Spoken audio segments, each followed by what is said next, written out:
안녕하세요. 워런 버핏처럼 매일 신문을 박준모와 함께 읽으면서 투자의 고수가 됩시다. 웜의 신박 오늘 11월 17일 목요일 순서입니다. 저희 애들은 이제 다 대학을 갔기 때문에 수능 이런 거랑 상관이 없는데 수능 자녀분들을 두신 분들은 애들이 시험 잘 보기를 바라지만 우리가 지나고 보니까 시험 성적도 얼마 거기에 인생이 그렇게 크게 좌우되는 건 아니잖아요. 그래서 결과가 어떻게 나오든 네, 우리 아이들 많이 격려를 해주시고요. 예전에 제가 책 다독다독이었던가? 네, 거기서 한번 작년에 책 소개하다가 한번 애들 얘기를 한 적이 있었던 것 같은데요. 김열매 기자랑 김열매 연구원하고 인터뷰였던가. 네, 그때였던 것 같습니다. 네, 우리 부모가 해줘야 될 거 여러 가지가 있지만 네, 가장 중요한 거는 우리 자녀들에 대한 믿음. 네, 세상 사람들이 다 나를 안 믿어줘도 우리 부모님은 나를 믿어주시는구나. 그 느낌, 그런 신념을 가졌을 때 우리 아이들이 자존감이 강해지고 슬럼프를 겪더라도 잘 극복할 수 있다라고 생각이 듭니다. 그래서 오늘 시험 결과에 상관없이 많이 격려를 좀 해주시기 바라겠습니다. 오늘도 기사가 여러 가지 기사가 많습니다. 중요한 기사. 줄 세워 주문받던 시기는 끝났다. 세계 1위마저 발칵이라는 기사이고요. 참고로 오늘은 한국경제신문에서 다 따왔습니다. 지금 이제 TSMC 요 부분이 워런 버핏도 이제 투자를 했다고 해서 관심이 많으신데요. 이렇게 우리가 신문을 통해서 이런 기업들이 이런 일들을 하고 있고 지금은 어떤 상태고 과거에 또 신문 기사를 찾아보면서 그때는 또 이랬었구나 이런 걸 이제 알 수가 있기 때문에 우리가 신문을 보는 게 참 중요합니다. 어떤 내용인지 한번 보겠습니다. 지난해 상반기에 풀 가동 상태였던 파운드리 반도체를 수탁 생산하는 업체들을 이제 파운드리 업체라고 합니다. 우리나라에는 이제 DB 하이텍이 있고 몇 가지 회사 더 있는데요. 이 DB 하이텍의 충북 음성에 있는 상우 공장 가동률은 올해 3분기에 92.6%로 떨어졌네요. 작년에는 밀려드는 주문으로 긴급 고객용 예비 설비까지 돌렸는데 최근에는 라인 운용에 여유가 생겼다고 합니다. 회사 관계자는 올해 하반기부터 주문을 취소하는 고객사가 늘고 있다고 말을 했네요. 그렇군요. 16일 반도체 업계에 따르면 지난해부터 약 2년간 이어진 세계 파운드리 산업의 슈퍼호황이 끝나가고 있고요. 코로나 확산에 따른 정보기술기기 판매 증가로 폭발한 반도체 수요가 최근 눈에 띄게 감소를 했다. 고객사가 파운드리 업체에 30% 넘는 웃돈을 얹어줘도 라인 배정까지 1년 이상 기다려야 했던 지난해와는 분위기가 180도 달라졌다는 게 업계 관계자들의 공통된 얘기고요. 주요 고객사인 팹리스 업체, 팹이 없는 리스, 그래서 공장이 없이 그냥 설계만 하는 업체를 우리가 팹리스 업체라고 합니다. 반도체 설계 전문 이런 팹리스 업체의 오더 컷, 오더를 줄인다는 거죠. 주문량 축소 사례가 급증했기 때문인데 세계 최고 수준의 기술력을 자랑하는 세계 파운드리 1위 업체인 대만 TSMC도 이 같은 흐름을 피할 수 없는 상황인 것으로 알려졌다. 현지 매체는 최근에 TSMC의 최첨단 공정 고객사가 주문량의 40에서 50%를 취소했다고 보도를 했고요. 애플이 있네요. 애플. 파운드리 공장 가동률은 하락세로 돌아섰고 시장조사 업체 가트너는 주문 폭주로 지난해 3분기에 99.2%에 달했던 전 세계 파운드리 공장 가동률이 1년 만에 90.3%로 하락을 했으며 올해 4분기에는 86%까지 내려갈 것으로 내다봤다. UMC 등 파운드리 업체는 투자를 연기하거나 축소하고 있고 박재근 한양대 융합전자공학부 교수는 파운드리 업황이 완연한 하향 국면에 접어들었다면서 차량용 반도체 수요가 증가할 때 함께 반등할 수 있을 것이라고 전망을 했다. 세계 4위 파운드리 업체 미국 글로벌 파운드리즈는 지난 12일 고용 동결과 감원을 직원들에게 전격 통보했네요. 시장 기대에 부합하는 실적을 공개한 직후 벌어진 일이라 충격은 더 컸다. 토마스 콜필드 GF 최고 경영자는 내년 상반기 예약 물량을 줄여달라는 고객들의 요청이 잇따르고 있으며 2억 달러 규모 비용을 절감하기 위해서 대책을 마련 중이라고 설명을 했네요. 16일 파운드리 반도체 업계에 따르면 전 세계 파운드리 업체들이 비용 절감과 투자 축소 및 연기에 나서고 있는데 TSMC가 올해 시설 투자액을 9.1% 하향 조정한 데 이어서 세계 3위인 UMC도 36억 달러에서 30억 달러로 시설 투자 규모를 16.7% 줄였고요. 이 제이슨 왕 UMC CEO는 지난달 26일 기업 설명에서 반도체 주문이 최근에 몇 개월 동안 급감을 했다면서 4분기에도 수요의 약세가 지속돼서 실적에 역풍을 맞을 것이라고 전망을 했었네요. 예, 국내 2위고 세계 10위권 파운드리 업체인 DB 하이텍이 국내 2위고 세계 10위권이네요. 이 DB 하이텍은 생산 능력을 월 15만 장 웨이퍼 투입량 기준이라고 합니다. 이 15만 장으로 끌어올리는 시기를 올해 말에서 내년 상반기로 원래는 올해 말이었는데 내년 상반기로 늦췄고요. 그 시기를 현재 생산 능력은 월 13만 8천 장이라고 합니다. 반도체 장비 확보가 쉽지 않고 주문도 작년만큼 들어오지 않고 있어서라고 하네요. 파운드리 업황 위축의 가장 큰 원인은 중국의 IT기기 수요 감소인데 미국의 급격한 금리 인상과 러시아 우크라이나 전쟁 등으로 세계 경기가 위축된 상황에서 중국 정부는 강력한 코로나 봉쇄 정책을 아직 시행하고 있기 때문이고 올해 3분기까지 스마트폰, PC, 가전 판매량은 전년 동기보다 10% 이상 급감했다고 합니다. 이로 인해서 애플 등 스마트폰 업체들과 TV, PC 제조사들의 반도체 수요가 줄어들고 있고 파운드리 대형 고객인 애플은 중국 장저우 공장 봉쇄로 이달 아이폰 14 생산량이 30% 급감할 것이라는 분석도 나오고 있습니다.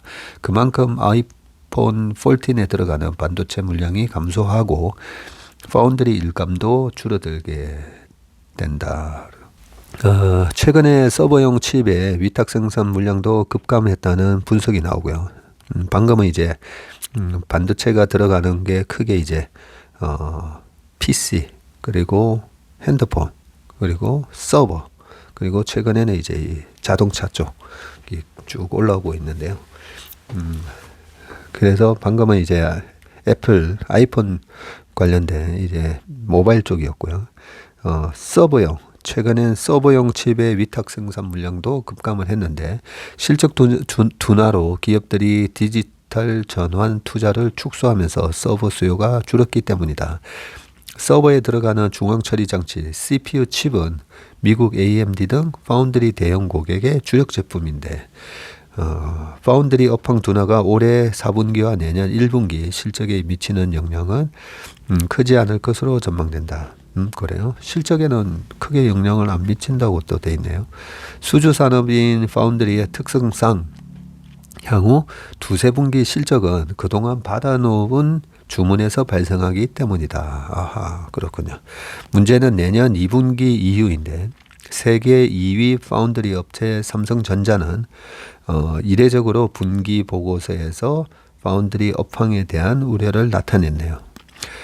단기적으로는 글로벌 경기 침체로 인해서 이전 대비 다소 완만한 성장세가 예상된다면서 악조건 속에서도 지속적인 수요 확보와 가격 정책, 기술 경쟁력 강화, 수율 개선 등의 노력으로 이슈에 대응하고 있다고 설명을 했습니다. 3, 4위권 업체에서는 더 암울한 전망이 나오는데 데이브 리드 GF 최고 CFO는 12일 투자자 대상 설명회에서 12일 2023년에는 칩 수요가 둔화할 것이라면서 올 4분기에는 회사의 매출이 소폭 증가하거나 증가하지 않을 수도 있다고 우려했다. 자, 이 기사를 쭉 읽다가 조금 이런 생각 들지 않으세요? 아니 TSMC 맞아? 그리고 이 파운드리 업황 자체가 이렇게 안 좋아지는데 워런 버핏은 왜? 버커셔 해스웨이는 왜 이 시점에서 TSMC를 샀지? 아니 내년 1분기까지 계속 안 좋다는 얘기잖아요. 지금은 실적이 수주를 받아놓은 것 때문에 이번에 TSMC 실적 되게 좋게 나왔었어요. 예, 그런 거 감안하면 이제 앞으로 실적이 또 계속 꺾일 건데 왜 지금 주식을 샀을까 좀 궁금하지 않으세요? 좀 기다렸다 사지, 그죠? 네, TSMC도 되게 많이 빠졌지 않습니까, 그죠? 주식은 선행성 때문에 이렇게 나빠질 걸 미리 다 반영을 해서 주가가 빠졌고, 그랬을 때 주식이 대가더라 많이 싸졌다고 생각하면 지금부터 사서 업황이 회복되는 한 1년 기다리면 되니까요. 네. 그래서 워런 버핏이 얘기하는 아주 중요한 주식 격언이 있지 않습니까? 그죠? 예, 주식 시장은 스톡 마켓 is the device인데 어떤 디바이스? 네, transferring the wealth of impatient. 네. 인내력이 없고 조급한 사람의 부를 to 누구한테? 예, patient 한 사람한테 옮겨주는 그런 장치다라고 하는 것처럼 지금 이렇게 미리 선반영을 해서 주가가 TSMC도 많이 빠졌잖아요. 올해 작년 11월인가 올 1월 달에 딱 고점 치고 그죠? 많이 빠졌습니다. 40%나 이래 빠져 있는 상황에서 줍줍하지 않았나 그런 생각이 듭니다. 그 다음 기사를 보겠습니다. 수조 원을 써도 안 팔린다. 현대차, 기아, 중국 사업 철수 위기. 이런 부분이 우리가 실제로 좀 알기 힘들잖아요, 그죠? 알기 힘들기 때문에 이런 기사를 통해서 우리가 확인을 할 수가 있습니다. 어차피 뭐 현대 기아가 중국에서 뭐 삼성전자도 마찬가지고요. 잘 안 되고 있다라는 건 이미 알고 있는 사실이고 그런 부분들이 이제 주가에 많이 반영이 됐겠지만 우리가 구체적인 내용을 기사를 통해서 이제 확인할 필요가 있습니다. 기아 중국 법인인 장수위에다 기아가 올해 3분기 말 완전 자본 잠식 상태에 빠진 것으로 확인됐고요. 작년 말에 1차 완전 자본 잠식 이후에 9개월 만에 또다시 자금을 투입해야 하는 처지에 지금 놓인 것인데 판매 부진에다가 과잉 투자, 비효율적 지배구조 등이 겹쳐서 중국 사업이 지금 밑빠진 독이 되고 있다는 평가가 나온다고 합니다. 16일 기아 분기보고서에 따르면 지난 3분기 말 기준 위에다 기아의 자산부채 총액이 각각 2조 1240억 원, 자산이 2조 1240억인데 부채가 2조 2792억으로 부채가 더 많네요.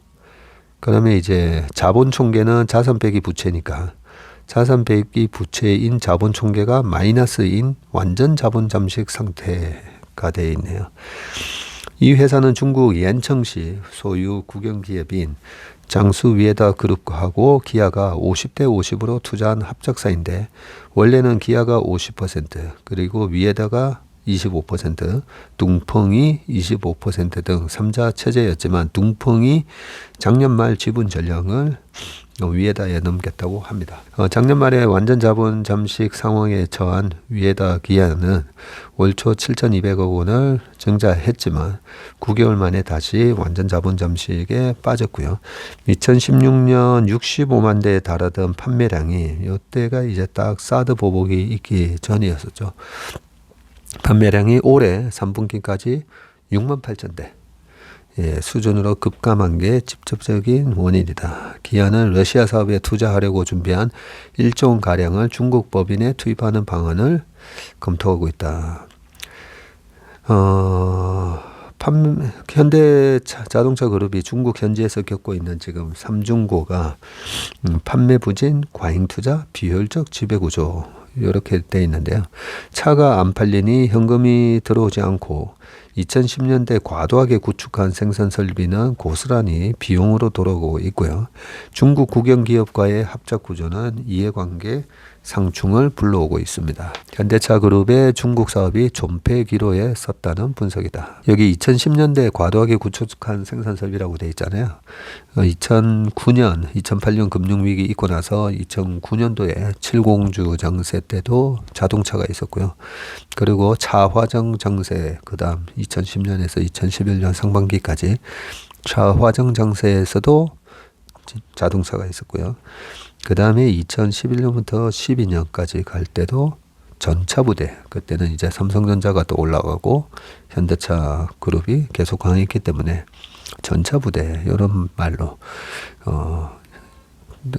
어떤 테마, 그런 네이밍이 붙었었는데 그때 당시에 계속 북경 2공장, 북경 3공장 이번에 증설한다. 뭐 이런 이제 루머와 그런 발표가 있을 때마다 이제 뭐 주가가 올랐습니다. 왜냐하면 국내에서 5,200만 인구를 대상으로 자동차를 팔다가 이제는 14억 인구를 대상으로 자동차를 팔게 되니까 그때 상당히 이제 뭐 북경 현대로 시작을 해가지고 글로벌하게 미국에서도 잘 팔리고 그런 모멘텀 때문에 미국에서도 점유율이 4%에서 8.9까지 올라가고 중국에서도 이제 막 많이 팔리기 시작하다 보니까 그때 이제 자동차가 9, 10, 11, 12 4년 내내 계속 주도주의 위치에 있었던 그때 당시에 이렇게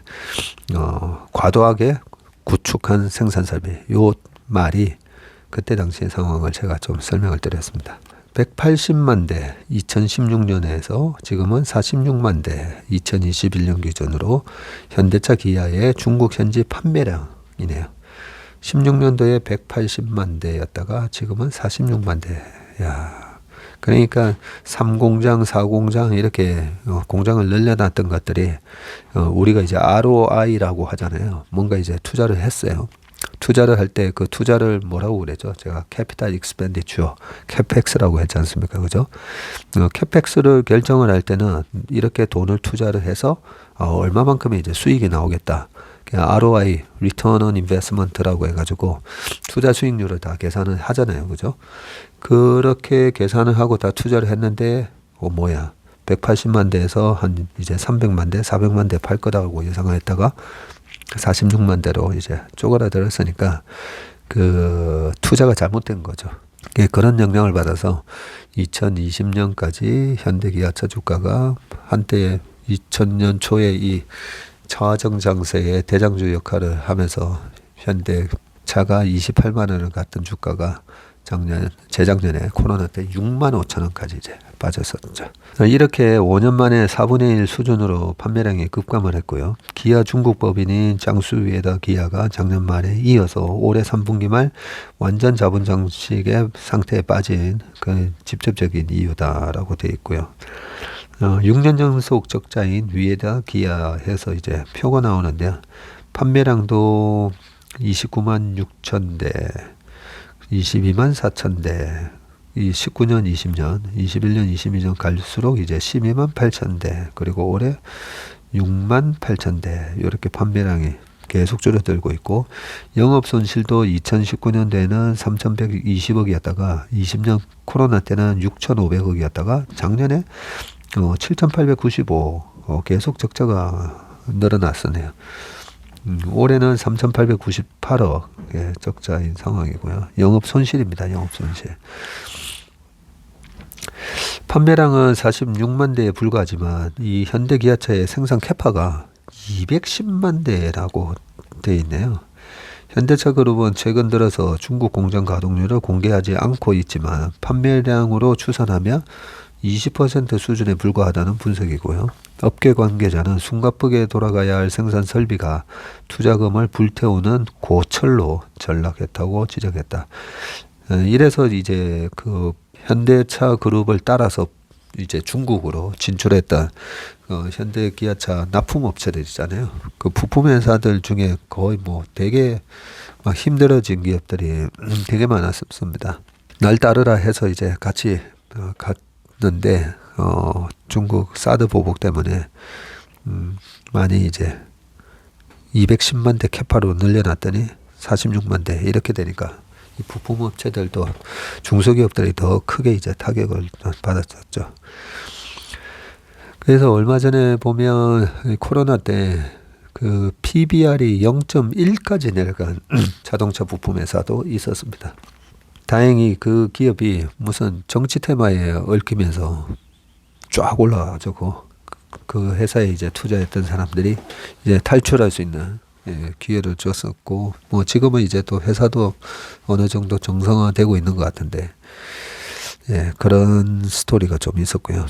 이 과잉 투자의 1차적인 이유로 중장기 리스크에 대한 분석이 소홀했다는 점이 꼽히고, 현지에서의 단기 급성장에 취해서 고급화하는 현지 수요 흐름과 브랜드 가치 관리 등을 놓쳤다는 것이다. 내실을 다지기보다 생산 설비부터 확장한 대가는 눈덩이처럼 불어나는 비용으로 돌아오고 있다. 중국 현지 회사와의 합작 구조도 현대차 그룹 중국 사업의 발목을 잡고 있다는 지적인데, 현대기아와 각각 손잡고 있는 베이징 자동차 그룹과 위에더 그룹은 모두 국영기업이다. 중국 정부와 현대차 그룹의 이해관계가 다른 상황에서 회사의 이익만 취하기도 어려운 구조고요.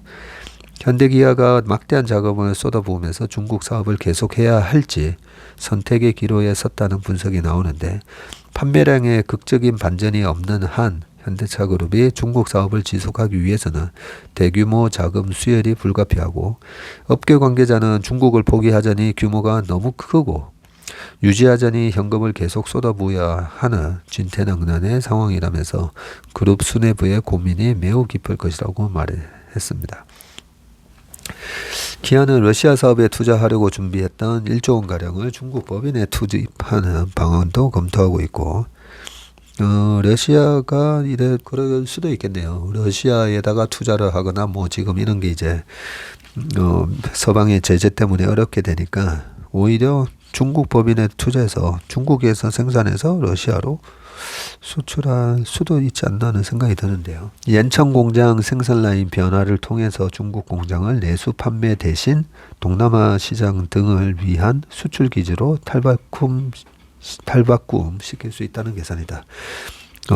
중국과의 합작 구조를 과감하게 탈피하는 방안도 제기되고 있는데요. 현대차 기아가 현지 법인 경영권을 주도적으로 행사를 해야 위기를 탈 수 있다는 얘기고, 중국 정부는 최대 50%로 제한했던 외국 완성차 회사의 지분율 규제를 올해부터 폐지했네요. 이제는. 이에 따라서 BMW와 스텔란티스 등은 합작사 지분율을 75%까지 끌어올리는 계획을 발표를 했다고 합니다. 약간 지금 외통수에 빠져 있다, 그죠? 이런 부분이 현대 기아차의 주가의 발목을 좀 잡고 있구나라는 생각이 드네요. 그 다음 기사는 영국 물가가 11.1% 상승, 41년 만에 최고치. 지난달에도 41년 만에 최고치라고 돼 있어서 제가 41년 전 상황이 어떤 상황이었는지 한번 쭉 말씀드렸던 기억이 나는데, 11.1%. 유럽 쪽은 계속, 미국은 꺾이는데 영국은 오히려 더 상승했기 때문에 아침에 여민함 시간에도 왜 안 꺾이지 궁금은 했었는데 이렇게 또 신문 기사가 나와 있습니다. 16일 영국 통계청은 10월 소비자 물가지수 CPI 상승률이 전년 동기 대비 11.1% 올랐다고 발표를 했는데 전월이 10.1%였었는데 또 1%포인트 더 높아졌죠. 시장 추정치는 10.7%였는데 0.4%포인트 웃돌았고요. 11.2%를 기록한 1981년 10월 이후에 지금 최고치라고 되어 있습니다. 네. 1981년 12월 달에 미국의 CPI가 이제 9.6까지 떨어졌었고요. 1980년 4월 달이 14.8%였는데 1981년 10월 달에 11.2% 그렇게 기록을 했었네요. 미국의 CPI가 지난 6월 달에는 9.1에서 고점을 기록한 뒤 지난달에 이제 7.7까지 떨어진 것과 대비된다. 이 영국 통계청이 ONS인데요. 이 통계청은 정부의 에너지 가격 보장 제도 도입에도 불구하고 전기, 가스, 기타 연료 등에서 상승폭이 컸다고 설명했고요. 에너지 가격 보장 제도 도입이 없었다면 이번 물가 상승률이 13.8%를 기록했을 거라는 게 ONS의 설명이고요. 영국은 9월 부임을 했었던 리즈 트러스 전 총리 하에 에너지 가격 상한제를 도입을 해놓은 상황이네요. 영국 중앙은행은 연간 물가 상승률 2%를 목표로 하고 있지만 이 목표를 달성하기가 어려워진 상황이고요. 에너지, 식품 등 변동폭이 큰 상품 가격을 제외한 근원 소비자 물가 상승률은 6.5%를 기록을 했다고 합니다.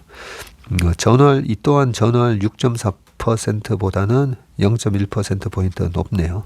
식품과 음료의 물가 상승률은 16.4%를 기록을 해서 1977년 9월 이후 최고치를 기록을 했습니다.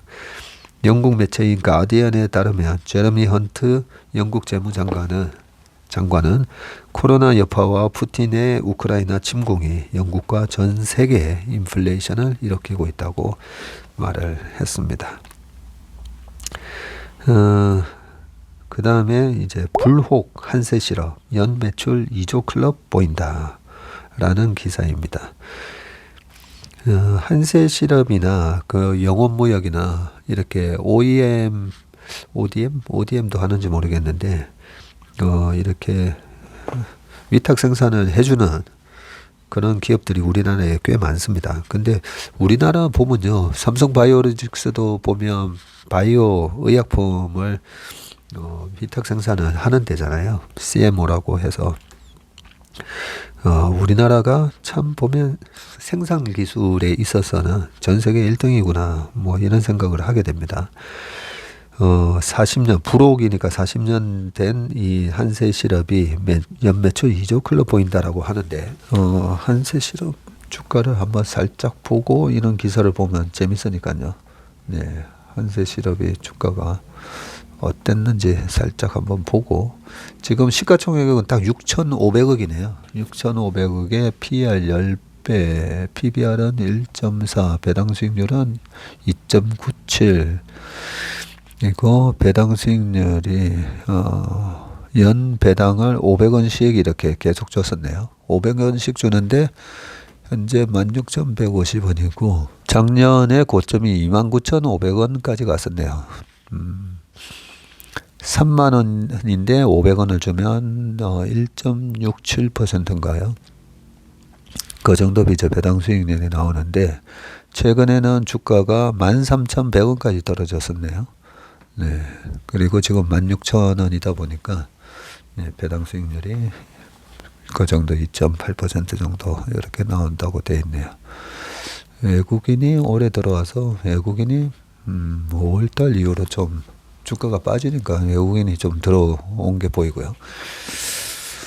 네. 과거에 2015년도에는 7만 원까지 갔었었네요. 7만 원까지 갔다가 지금 16,200원. 그러고 있네요.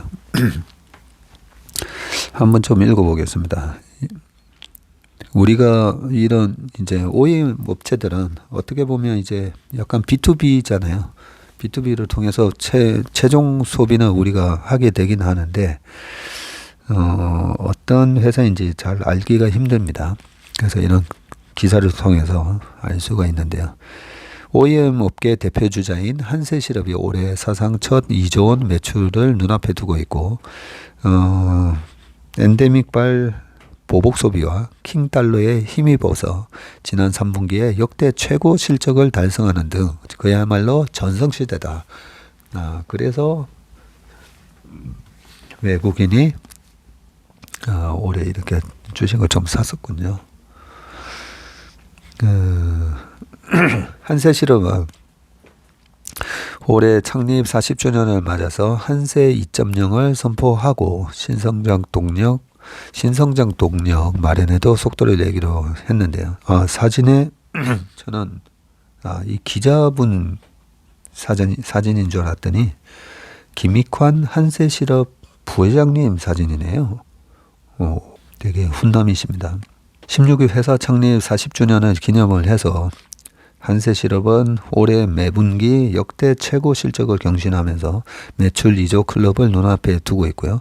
디지털 기술과 물류 사업을 접목을 해서 퀀텀 점프를 이뤄내고 한세 2.0 시대를 맞이할 것이라고 말을 했네요.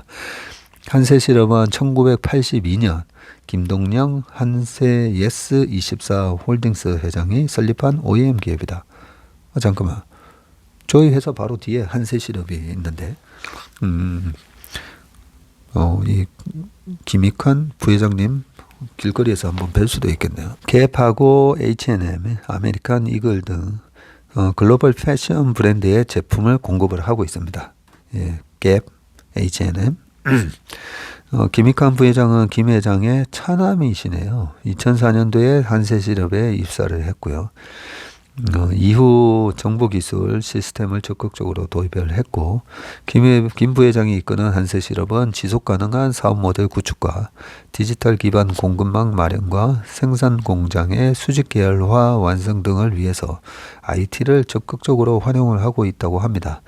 국내 의류업계 최초로 이제 버추얼 디자인 전담팀을 설립한 게 그런 사례고요. 이 팀은 3차원 3D 디자인 기술을 활용을 해서 가상 샘플을 제작하고 불필요한 원단 폐기물 등을 줄이는 데 일조를 하고 있고 R&D 센터에 지속 투자하고 가상 모델인 아바타 개발에도 지원을 아끼지 않으면서 2025년까지 실물 샘플의 80% 이상을 3D로 대체할 계획이라고 또 말씀을 하셨네요. 실적을 보니까 2020년도에 1조 7천억 매출에 650억 정도 영업이익이 났고요.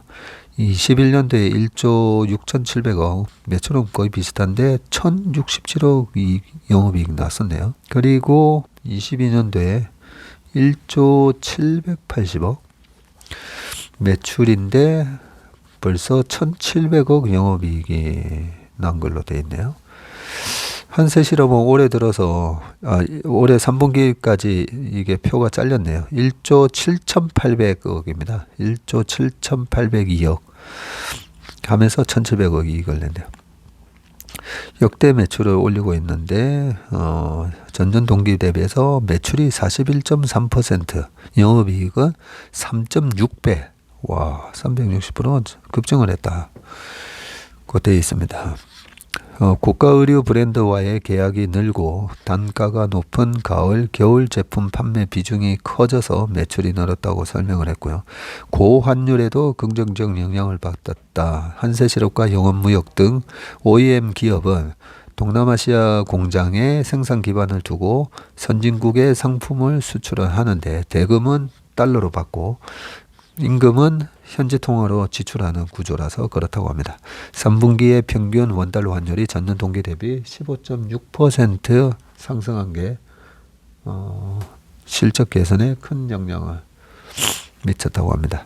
변곡점이 될 4분기, 다만 패션업계에서는 한세시럽을 비롯한 패션 OEM 기업들이 4분기에 변곡점을 맞을 것으로 보고 있고요.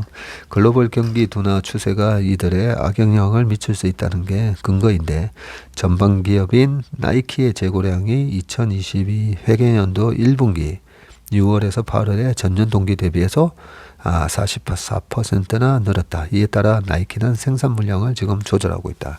재고가 44%나 늘었네요. 생산하는 의류 종류에 따라서도 희비가 갈릴 전망인데 한세실업은 지금 캐주얼 기업에 주로 납품을 하는 만큼 경기 영향을 많이 받는 편이고요. 영업무역의 경우에는 룰루레몬 등 스포츠 아웃도어 생산에 특화되어 있어서 경기 민감도가 덜하다. 이런 경기 민감도 분석까지 우리 배정철 기자님이 해주셨네요. 영업무역이 이제 노스페이스로 이 고등학생들의 거의 뭐 교복이라고 할 정도로 한 5에서 10년 전에 엄청난 유행을 이끌었던 그런 브랜드를 위탁 생산을 영업무역이 했었는데 요즘은 어떻나 모르겠습니다. 근데 룰루레몬도 OEM 생산을 해주나 봅니다. 네. 그 다음 기사를 또 보겠습니다. 퀄컴이 갤럭시 S23에 쓰일 모바일 칩을 공개를 했다고 합니다. 삼성전자가 자체 이제 AP를 개발을 해서 많이 하고 있다가 언제부터인가는 이제 또 다시 퀄컴 제품을 좀 많이 쓰는 것 같은데요. 미국 퀄컴이 스마트폰의 두뇌 역할을 하는 모바일 AP 애플리케이션 프로세서라고 하죠. 이 AP 차세대 제품을 공개를 했고요. 인공지능 성능을 대폭 강화한 게 특징입니다. 이 AP는 내년 초에 삼성전자가 출시할 갤럭시 S23 시리즈에 적용될 전망이네요.